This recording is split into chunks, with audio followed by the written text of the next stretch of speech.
సమస్య సమస్య నిత్య సమస్యలతో సతమతమవుతున్నారా? ఇక చింతించకండి. 20 సంవత్సరాలుగా సికింద్రాబాద్ లో ఎన్నో వేల కుటుంబాలను బాగు చేసిన మహానుభావుడు శ్రీ రామ్ గురూజీ. వీరు ఉన్నది ఉన్నట్టు చెబుతారు. వీరు చెప్పలేని విషయం, బాగు చేయని సమస్య లేదు. మీ ప్రతి సమస్యకు 100% పరిష్కారం కోసం సంప్రదించండి శ్రీ లక్ష్మీ నరసింహస్వామి జ్యోతిష్యాలయం, సికింద్రాబాద్. సెల్ 88552229. నమస్తే అండి. నమస్తే. సమాజంలో జరుగుతున్న చాలా బాధాకరమైన సంఘటనల గురించి మనం డిస్కస్ చేస్తూ ఉంటాం. ఇది కూడా ఒకంత ఆలోచింపజేసే సంఘటనే.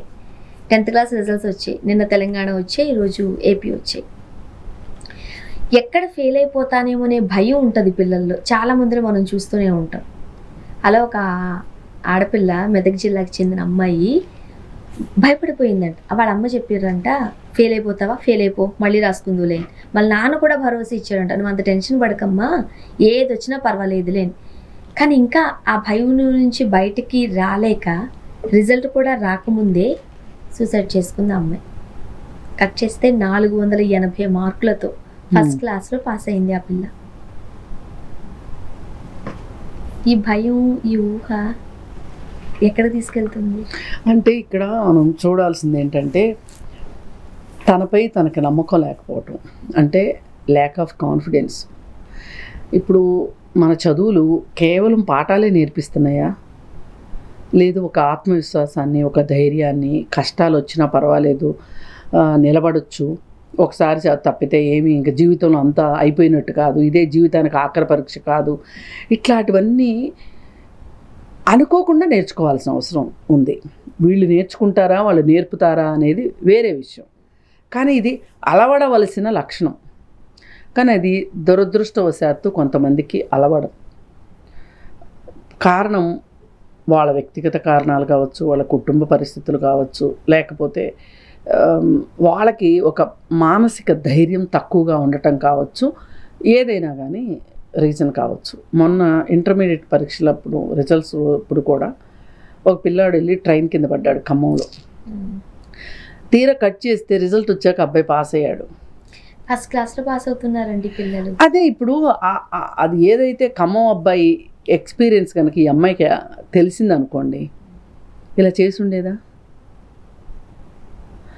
అందుకే మనము చాలామంది ఏమంటారంటే, మీడియా వాళ్ళకి ఏమీ పని లేదు, ఏది దొరుకుతుందా టాపిక్ అని చూస్తారు, మాట్లాడతారు అని అంటారు. కానీ ఇప్పుడు మనం మాట్లాడేది ఏ ఎగ్జామ్స్కి వెళ్ళన్నా, ఎగ్జామ్స్ రాసున్న పిల్లలన్నా విన్నారనుకోండి, అవును అయితే ఏంటి, నేను పాస్ అవుతాను, పాస్ అవ్వను, 1 సంవత్సరం వేస్ట్ అవుతుంది, అంతే కదా, అంతే కదా.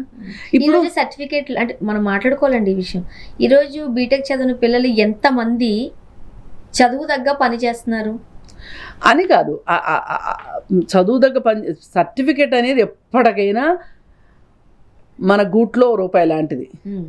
మన గూట్లో రూపాయి, ఎన్ని సర్టిఫికేట్లు వాళ్ళకి భవిష్యత్తుని ఇస్తున్నాయి అన్నది కూడా ఆలోచన. అది వేరే విషయం. అలా అని సర్టిఫికేట్లు ఎందుకులే అనే ఒక ఉద్దేశం ఉండటం కూడా కరెక్ట్ కాదు. ఇప్పుడు నీకు చదువులో ఫెయిల్ అయ్యావు, ఏమవుతుంది? ఇంకో పని చేసుకుని బతుకుతావు, లేదు ఇంకోసారి చదువుతావు, అది కూడా కాదు ఇంకోసారి చదువుతావు. ఇప్పుడు మనకి ట్రై అగైన్ అని ఒక సాలీడు గురించి మనకి ఉంది. గూడు కట్టుకుంటా ఉంటుంది సాలీడు, అది జారి పడిపోతూ ఉంటుంది, మళ్ళీ వెళ్తుంది. ఇవన్నీ ఎందుకు పెడతారో తెలుసా అండి పాఠ్యాంశాల్లో?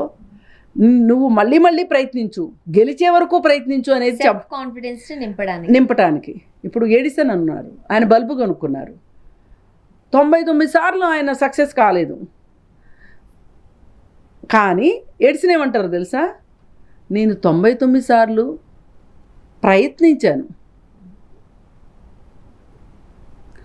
100వసారి విజయం సాధించాను అంటారు. దీన్ని ఇంకో రకంగా కూడా చూడు, 99 సార్లు ఫెయిల్ అయ్యాడు, 100వసారి పాస్ అయ్యాడు అంటే ఆయన ప్రయోగం ఫలితాన్ని ఇచ్చింది అంటారు. అంటే ఇప్పుడు ఎవరు ఎలా అన్నా అనివ్వండి, అక్కడ మనం తీసుకోవాల్సింది ఏంటి? 99 సార్లు ప్రయత్నం చేయాలి అనే అంత ఉత్సాహం ఉంది చూసారా, అది గొప్ప విషయం. 99 సార్లు కాదని ఇంకో 190 సార్లు సక్సెస్ కావండి, మళ్ళీ చెయ్యాలి. ఆ ఓర్పు నేర్పు ఉండాలి మనుషులకి. అది లేనప్పుడే ఇట్లాంటి సమస్యలు వస్తాయి. అయితే ఆ తల్లిదండ్రులు కూడా పాపం ఏం పర్వాలేదు మళ్ళీ రాసుకుందు కానీ అని చెప్పారు అన్నప్పుడు ఇది ఒక రకంగా ఒక గొప్ప విషయం, వాళ్ళకి హ్యాట్స్ ఆఫ్ చెప్పాలి.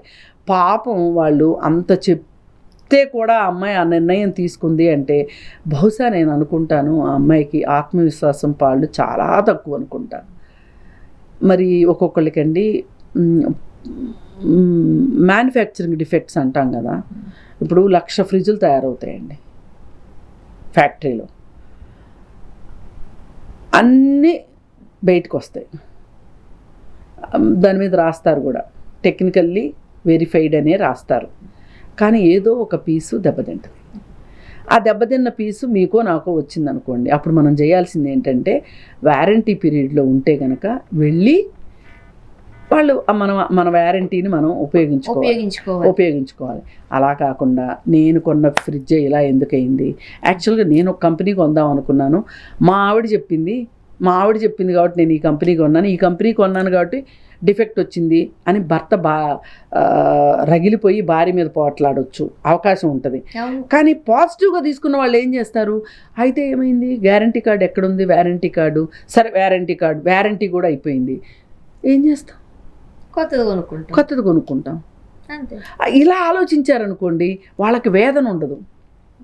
పైగా ఎవరన్నా ఇలా ఘర్షణలు పడితే కూడా అక్కడ పోయేది ఏంటి అంటే వస్తువు అయితే తిరిగి రాదు, మీరు ఎంత పోట్లాడుకున్నా పోయేది ఏంటంటే మీ టైము, మీ ఎనర్జీ.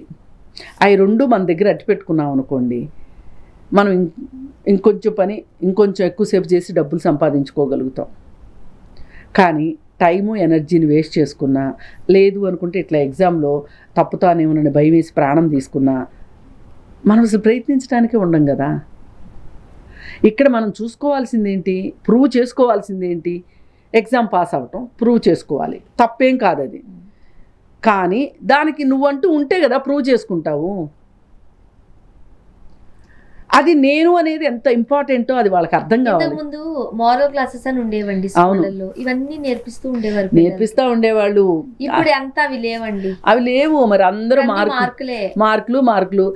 అసలు గవర్నమెంట్ స్కూల్కి ఎవరు పంపిస్తున్నారండి, శ్రీ చైతన్య, నారాయణ, ఇంకేవేవో కొత్తవి వచ్చేసినాయి. వాళ్ళకేంటి అంతసేపు పుస్తకాలు. దాంట్లో కాంపిటీషన్ ఉంటది, చూసా వాడెలా చదువుతున్నాడో వీడెలా చదువుతున్నాడో అనే ఇది ఉంటది. ఇవన్నీ పిల్లలు ఒకలాంటి మీరు అన్నట్టు ఆ సెల్ఫ్ కాన్ఫిడెన్స్ నింపలేకపోతున్నాయి, చేస్తున్నాయి.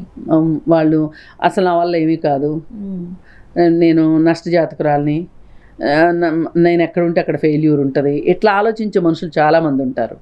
అది అసలు అలా ఎక్కడా ఉండదు. నష్టజాతకాలు, మంచి జాతకాలు ఇవేమీ ఉండవు, ఒక్కటే ఉంటుంది. మీకు ఇప్పుడు అందరూ తెలివితేటలతోటి, ఒకే రకమైన తెలివితేటలతోటి మనుషులందరూ ఉండరు, ఎక్కడా కూడా హెచ్చుతగ్గులు ఉంటాయి తెలివితేటలో కదా. హెచ్చుతగ్గులు ఉన్నప్పుడు, తెలివితేటలో హెచ్చుతగ్గులు ఉన్నప్పుడు పర్ఫార్మెన్స్లో కూడా హెచ్చుతగ్గులు ఉంటాయి, అంటే రిజల్ట్ కూడా హెచ్చుతగ్గులు ఉంటాయి. అలాగే కొంతమంది పాపం ఎంత కష్టపడినా కానీ వాళ్ళకి రిజల్ట్ రాదు. కానీ అలాంటి వాళ్ళకి ఇంకెక్కడో ఉంటుంది స్కిల్. ఇందాక మీరు అన్నారే డిగ్రీలకు తగ్గ ఉద్యోగాలు చేస్తున్నారా అని, తప్పేం లేదు. మీకు నాకు డిగ్రీ ఎందుకు లేదు అని మీరు కాన్ఫిడెన్స్ లూజ్ అయ్యే కంటే కూడా అసలు దేని మీద మనకి టాలెంట్ ఉంది అనే దాని మీద ఫోకస్ చేస్తే హాయిగా బతికేయచ్చు. ఈ రోజుల్లో అదే అంటున్నాను, సర్టిఫికెట్లు ఏవి తిండి పెట్టట్లేదండి.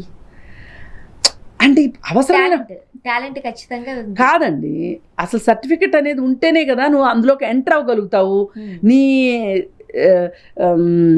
విద్వత్తు చూపించుకోగలుగుతావు. సర్టిఫికెట్స్ ఉండద్దు అనేది నా పాయింట్ కాదు, కానీ దాని మీద మాత్రమే మనం ఇట్లా డిప్రెషన్లోకి వెళ్ళిపోవాల్సిన అవసరం లేదు. టాలెంట్ ఉంటే చాలు, ఎక్కడో చోట ఎలా అయినా బతకొచ్చు. కానీ చదువు ఇప్పుడు మీరు డిసైడ్ చేసుకోవాలి, నాకు ఇది వస్తుందా రాదు అన్న చోట టైం వేస్ట్ చేసుకోవద్దు, అంతే. ఆత్మన్యూనతకి గురి కావద్దు. ఆత్మవిశ్వాసంతో నేను ఏం చేయగలను అనేది ఆలోచించుకోవాలి. ఆలోచించుకుని దాని దగ్గర మీ ఏమంటారు, మీ ఎనర్జీ అంతా పెట్టారనుకోండి, సక్సెస్ అవుతారు. అంతే. అంతే. థ్యాంక్ యూ అండి. Thank you.